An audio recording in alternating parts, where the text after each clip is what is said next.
जो एडवर्ब बनेगा या एडवर्बियल फ्रेज बनेगा, ये अधिकतर तो वर्ब या फिर उसके एडजेक्टिव को ही इफेक्टेड करता है, उसी को प्रभावित करता है, लेकिन कभी कभी पूरे सेंटेंस को प्रभावित करता है। और ये जिस सेंटेंस को यानी जिस वर्ड को प्रभावित करेगा, चाहे जिस सेंटेंस को प्रभावित करेगा, ये उसी के साथ प्रयोग किया जाएगा। एडवर्ब या एडवर्बियल फ्रेज जिसको प्रभावित करेगा ये उसी के साथ प्रयोग किया जाएगा। हेलो स्टूडेंट्स, हाजिर हूं अपनी नई क्लास के साथ। आज की क्लास मेरी सिंथेसिस बेस पे मैं अपनी पहली क्लास पहले ही कई सारी क्लासेस दे चुका हूं। उम्मीद है उन सारी क्लासेस को आपने पढ़ा भी होगा, समझा भी होगा, लिख भी लिया होगा। और उन सारी क्लासेस में जो मैंने रूल बताए हैं उन रूल से संबंधित सेंटेंस की प्रैक्टिस करके आपने अभी तक रूल को समझ भी ढंग से लिया होगा।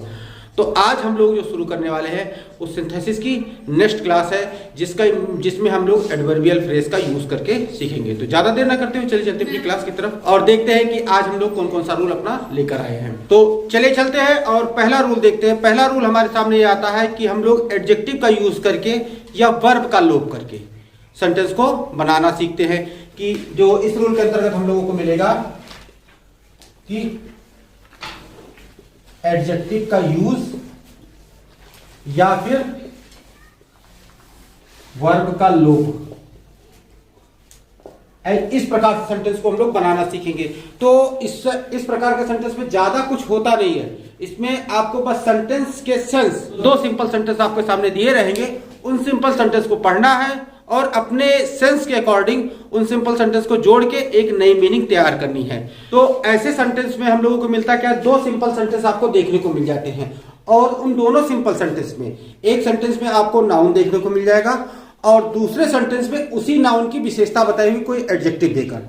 और आप यहाँ पे अगर ऐसे सेंटेंस पा जाते हैं और आप देखते हैं कि उस एडजेक्टिव को पहले लगा देते हो, सेंटेंस का अर्थ पूरा हो जाता है, तो आप उसी जो एडजेक्टिव होगा दूसरे सेंटेंस का, उसी सेंटेंस के एडजेक्टिव को पहले सेंटेंस में यूज कर लेंगे, बाकी को छोड़ देंगे। यानी वर्ब का दूसरे सेंटेंस में वर्ब का लोप कर देंगे और पहले सेंटेंस में एडजेक्टिव का यूज कर देंगे। क्लियर? इस टाइटल का मतलब यही हुआ कि जो दूसरे सेंटेंस का एडजेक्टिव होगा उसे पहले सेंटेंस में आप यूज कर देंगे और दूसरे सेंटेंस की वर्ब को आप लोप कर देंगे। जैसे एग्जांपल ले लेते हैं कि जैसे क्या हो गया, I saw a tank, the tank was near a school। अब यहां पे देखिए कि I saw a tank, यहां पे टैंक का नाउन है, तो नाउन की यानी टैंक की विशेषता क्या बता रही है कि वो tank was near a school, कि टैंक जो है एक विद्यालय के पास है। तो इसमें जब इसको हम कंबाइन करेंगे तो यहां देखिए कि सेंटेंस निकलता है I saw a tank near a school. ठीक, यहां पे देखिए कि ये सेंटेंस जो है अ टैंक वाज, क्योंकि टैंक यहां ऑलरेडी यूज था तो इस टैंक को दोबारा हमने यूज नहीं किया, और वाज वर्ब जो हेल्पिंग वर्ब थी, मॉडल वर्ब थी, इसको हमने लोप कर दिया और इसी के बाद हमने नियर अ स्कूल लगा के सेंटेंस को कंबाइन करके सेंटेंस की मीनिंग हो गई कंप्लीट। क्लियर? तो चलिए इसको नोट कर लीजिए एग्जांपल से, उसके बाद एक दो एग्जांपल और लेते हैं जिससे ये और अच्छे से क्लियर हो जाएगा आपका। तो अगला एग्जांपल हमने लिया कि I saw a house, the house was 5 story. अब यहां देखिए कि हाउस, इसमें देखिए कि शी सॉ ए हाउस, इसने घर देखा, घर यानी कि नाउन है और इस सेंटेंस में इस नाउन की विशेषता बताई गई कि घर जो है 5 मंजिला है। तो इसमें हो जाएगा शी सॉ अ। अब यहां देखिए कि अ हाउस वाज 5 स्टोरीज करेंगे तो नहीं सही बैठेगा हमारा, तो यहां पे इस 5 स्टोरीज को यानी इस एडजेक्टिव को हम लोग नाउन से पहले कर देंगे। I saw a 5 story house. यहां पे देखिए कि ये सेंटेंस में जो एडजेक्टिव था 5 स्टोरीज, इसको उठा के हमने नाउन से पहले लिख दिया और यहां पे सेंटेंस की मीनिंग कंप्लीट हो गई। यानी कि इन दोनों सेंटेंस को कंबाइन करने पे कुछ इस प्रकार सेंटेंस निकल के सामने आएगा। और अब हम अगला एग्जांपल ले लेते हैं कि they met a man, the man was kind hearted। यहां देखिए कि they met a man, the man was kind hearted। यहां पे man जो है नाउन है और इस सेंटेंस में इस मैन की विशेषता बताएगी कि वो काइंड हार्टेड है। और इस सेंटेंस को जब जोड़ेंगे तो कैसे जुड़ेगा कि they met तो काइंड हार्टेड शब्द जो है मैन के बाद आके सेंटेंस को ठीक से बैठा नहीं पाएगा, तो आप अपना सेंस लगाइए और ये देखिए काइंड हार्टेड जो वर्ड है ये अगर मैन से पहले आ जाता है तो सेंटेंस का पूरा अर्थ और अच्छा सेंटेंस ठीक ठाक बन जाएगा। तो लिख दीजिए यहाँ पे काइंड हार्टेड मैन। क्लियर? उम्मीद है कि ये सेंटेंस का एग्जांपल करके आपको समझ में आ गया होगा कि रूल किस प्रकार से होता है। इस रूल में बस आपको ध्यान इतना रखना है कि एक सेंटेंस में मिलेगा जिसके बाद में यानी जो ऑब्जेक्ट होगा उसका एक नाउन होगा और दूसरा सिंपल सेंटेंस जो होगा उसी नाउन की विशेषता बताता हुआ कोई एडजेक्टिव उसमें दिया होगा। अब आपको करना यह रहेगा कि अपना सेंस यूज कीजिए और देखिए कि दूसरे सेंटेंस में दिए गए एडजेक्टिव को अगर नाउन से बाद में रखें सेंटेंस बाद में रखने पर सेंटेंस बन जाएगा कि नाउन से पहले रखने पर सेंटेंस बन जाएगा। जैसा करने पर आपको सेंटेंस तैयार हो जाए वैसा करके सेंटेंस को आप कंबाइन कर दीजिए। क्लियर? चलिए इन एग्जांपल को नोट कर लीजिए। तो अगला टॉपिक हम लेके आते हैं एडवर्ब या एडवर्बियल फ्रेज। इसके पहले जो आपने पढ़ा वो लिख लिया होगा, तो अब इसको हम लोग शुरू करते हैं। एडवर्ब क्या होते हैं? एडवर्ब आप लोग ये जानते होंगे कि किसी एडजेक्टिव का किसी भी वर्ब का जो विशेषता बताई जा रही होगी उसे हम लोग एडवर्ब कहते हैं। तो एडवर्ब या एडवर्बियल फ्रेज का यूज करने में आप लोगों को ज्यादा रूल याद करने की जरूरत नहीं, ज्यादा रूल समझने की जरूरत नहीं। बस आपको ये ध्यान रखना है कि आप जब दो सिंपल सेंटेंस को जोड़ना शुरू करें यानी दो सिंपल सेंटेंस का सिंथेसिस यानी कंबाइन करना शुरू करें तो आप दोनों में से किसी एक वर्ब एक ही सेंटेंस की जो वर्ब होगी या फिर उसका एडजेक्टिव या फिर उसके नाउन को आप लोग एडवर्ब में बदल लेंगे या फिर एडवर्बियल फ्रेज में बदल लेंगे। क्लियर? अब ये ध्यान रखिए कि जो एडवर्ब बनेगा या एडवर्बियल फ्रेज बनेगा ये अधिकतर तो वर्ब या फिर उसके एडजेक्टिव को ही इफेक्टेड करता है, उसी को प्रभावित करता है, लेकिन कभी कभी पूरे सेंटेंस को प्रभावित करता है। और ये जिस सेंटेंस को यानी जिस वर्ड को प्रभावित करेगा चाहे जिस सेंटेंस को प्रभावित करेगा ये उसी के साथ प्रयोग किया जाएगा। एडवर्ब या एडवर्बियल फ्रेज जिसको प्रभावित करेगा ये उसी के साथ प्रयोग किया जाएगा। तो ये रूल आप लिख लीजिए। इसके बाद फिर और इसके एक दो रूल हैं उसे लिखा के तब एग्जांपल लेते हैं हम लोग।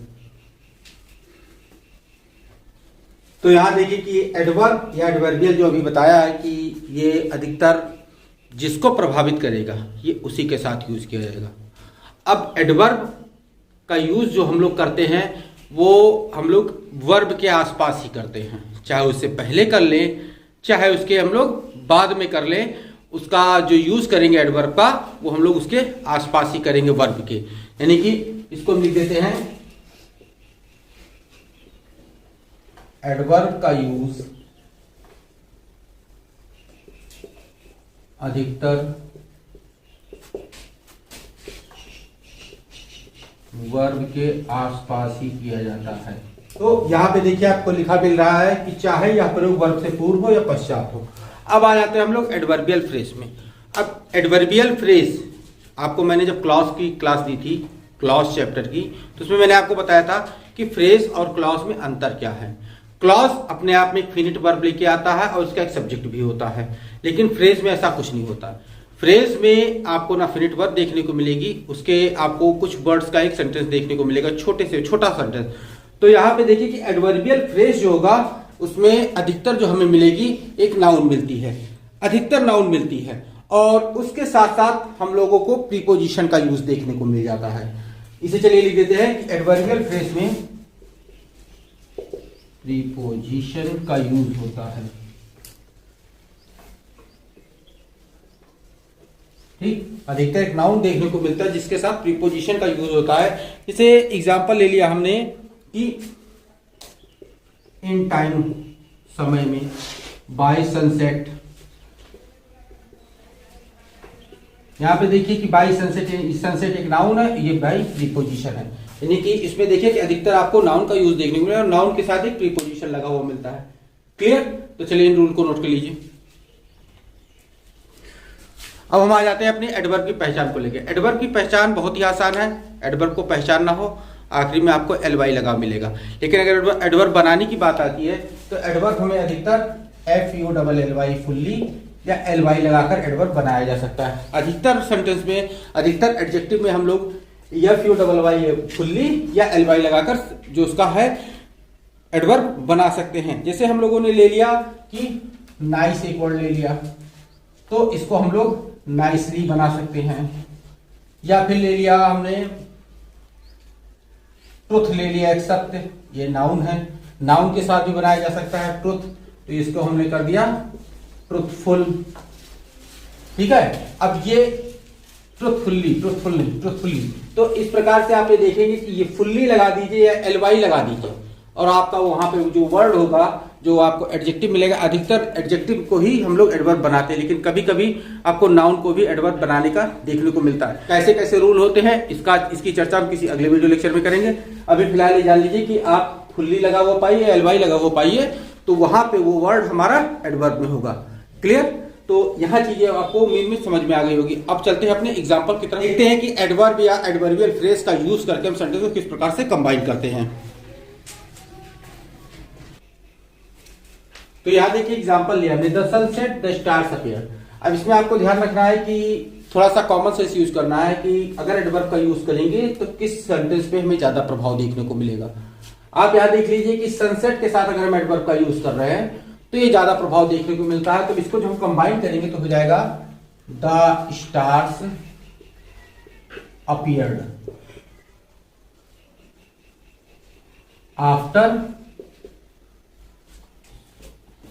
After the sunset.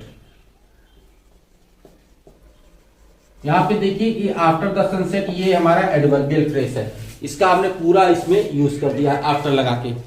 क्लियर? यहां पे देखिए एडवर्बियल फ्रेज का यूज किया करके सेंटेंस को कंबाइन किया गया है। एक और एग्जांपल ले लेते हैं हम लोग। तो यहां देखिए अगला एग्जांपल हमने लिया, Rahul was ignorant of his fault, his ignorance was complete. तो इसमें आपको देखना है कि यहां पे आप लोगों को एडवर्ब का यूज करना है कि राहुल वाज, अब कंप्लीट की यूज करना है एडवर्ब को, तो completely ignorant of his fault.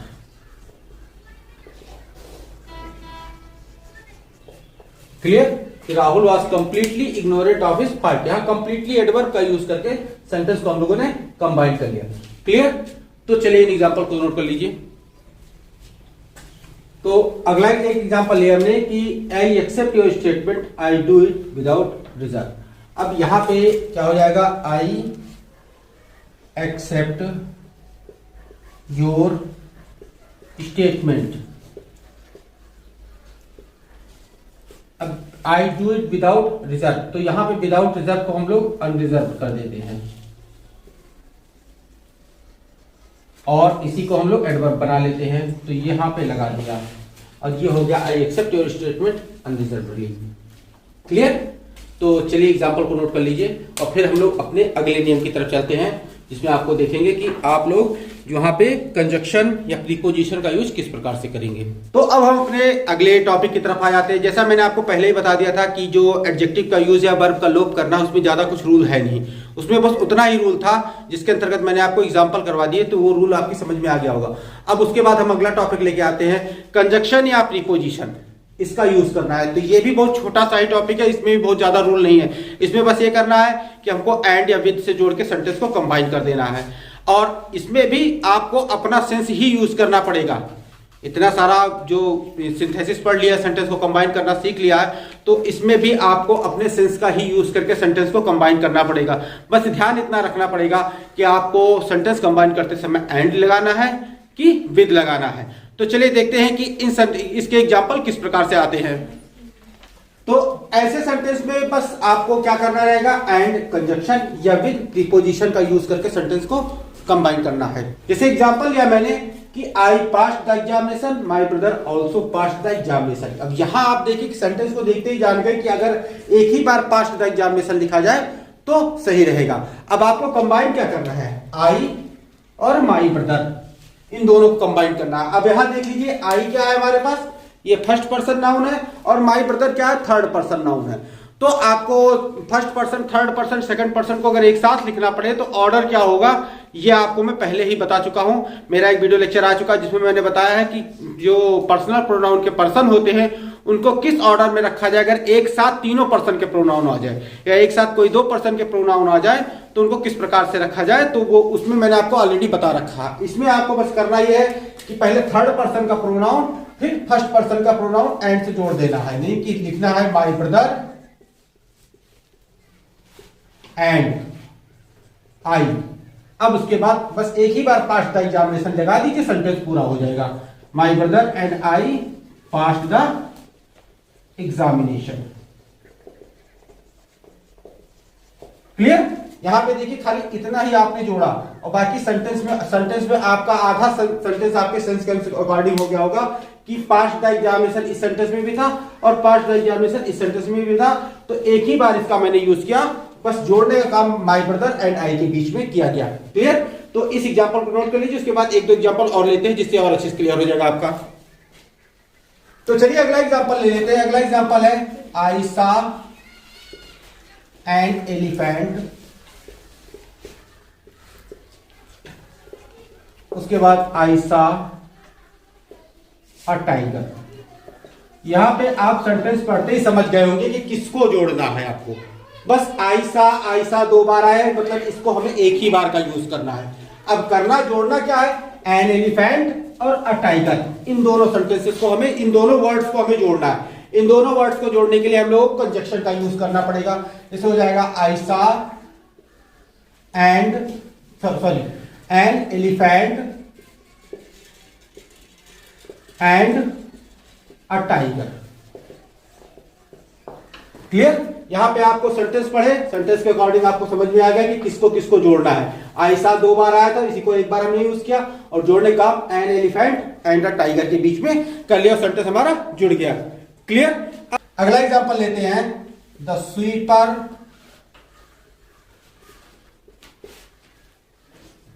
Went to his village, और उसके बाद हो जाएगा हिज सन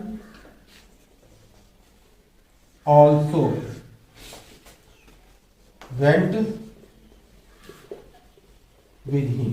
तो यहां पे देखिए कि the sweeper went to his village and his son also went with him. अब यहां पे आप इस सेंटेंस को दोनों तरीके जोड़ सकते हैं, the sweeper and his son went to village, और उसके साथ अगर, लेकिन वहां पे जो सेंटेंस जोड़ना होगा वो ज्यादा सुटेबल वर्ड नहीं होगा, एंड लगाना, कंजक्शन का यूज करना ही। क्यों? क्योंकि यहाँ पे प्रीपोजिशन ऑलरेडी यूज किया हुआ है, तो आप प्रीपोजिशन का यूज कीजिए। यहां लिखिए the sweeper with his son, with his son. अब उसके बाद क्या हो जाएगा, went to his village. Clear? उम्मीद है कि ये जो सेंटेंस है ये आपको समझ में आ गया होगा किस प्रकार से जोड़ा जाएगा। सेंटेंस को पढ़िए, देखिए कि सेंटेंस में कहा क्या जा रहा है, और फिर सेंटेंस को पढ़ने के बाद आप देखिए कि उसमें जो चीज कॉमन है, जैसे यहां पे मैंने आपको बताया कि आयशा कॉमन था, तो इसको एक बार यूज करना है, उसको कॉमन चीज को। इसमें ध्यान रखिए कि जो वर्ड कॉमन मिले आपको दोनों सेंटेंस में, उसे निकाल के अलग रख लीजिए। अब फिर बाकी बचे हुए वर्डों को देखिए कि उसमें एंड के साथ जोड़ा जा सकता है कि विद के साथ जोड़ा जा सकता है, तो आप वहां पे यूज कीजिए और एंड या विद का यूज करके सेंटेंस को जोड़िए। यहां पे देखिए कि मैंने आयशा दोनों में से निकाल दिया। अब बचा हमारे पास एन एलिफेंट और अ टाइगर।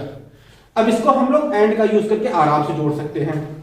अब यहां पे देखिए सेंस के according, the sweeper went to his village and his son also went with him. अब यहां देखिए कि स्वीपर भी मतलब झाड़ू लगाने वाला भी गांव जा रहा है और उसका बेटा भी गांव जा गया, तो दोनों को गया शब्द इसमें कॉमन ही निकाल दिया हमने।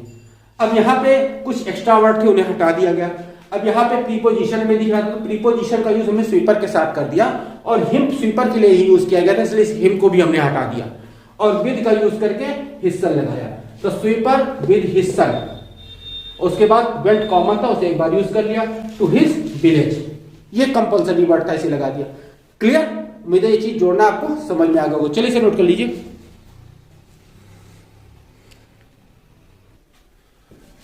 तो एक और एग्जांपल ले लेते हैं हम, जिसे कहा गया I saw the Qutub Minar.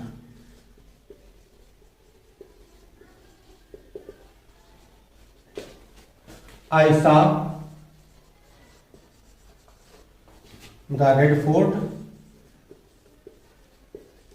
Also. अब इसको जोड़ने के लिए आप देखिए कि आयशा और आयशा दोनों में कॉमन है, इसके निकाल के अलग कर लीजिए। अब the Qutub Minar, the red fort, ये ऑल्सो सब एक्स्ट्रा है, इसे भी हटा दीजिए, इसका यूज हमें करना नहीं। अब the Qutub Minar, the red fort मिल रहा है, इसको हम एंड से जोड़ सकते हैं। तो पहले हम आयशा लगा दी होगी ये, सब्जेक्ट और वर्ब का यूज हो जाएगा। अब इसके बाद आई सा the Qutub Minar and the red fort. Clear कि इसको हमने एंड के साथ जोड़ लिया। उम्मीद है कि ऐसे सेंटेंस आप जोड़ना सीख गए होंगे। चलिए इस एग्जांपल को नोट कर लीजिए।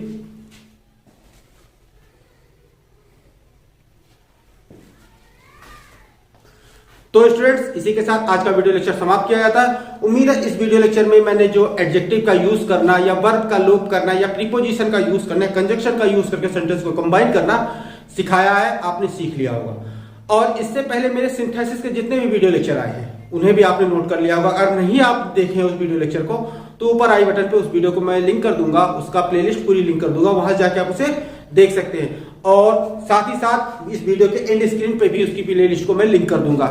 तो आज के इस टॉपिक के खत्म होने के साथ साथ सिंपल सेंटेंस जो कंबाइन करने का कॉम्बिनेशन का टॉपिक था वो पूरी तरह समाप्त होता है। अब इसके बाद सिंथेसिस में आपको मिलेगा कंपाउंड सेंटेंस और कॉम्प्लेक्स सेंटेंस, जो मैं आगे वीडियो लेक्चर में कवर करूंगा। मेरे उस वीडियो लेक्चर को देखने के लिए और समझने के लिए मेरे चैनल को अभी सब्सक्राइब कर लीजिए और साथ ही साथ बेल नोटिफिकेशन में जाके ऑल नोटिफिकेशन का बटन ऑन कर देंगे, तभी मेरा वो वीडियो लेक्चर आप तक सबसे पहले पहुंच जाएगा।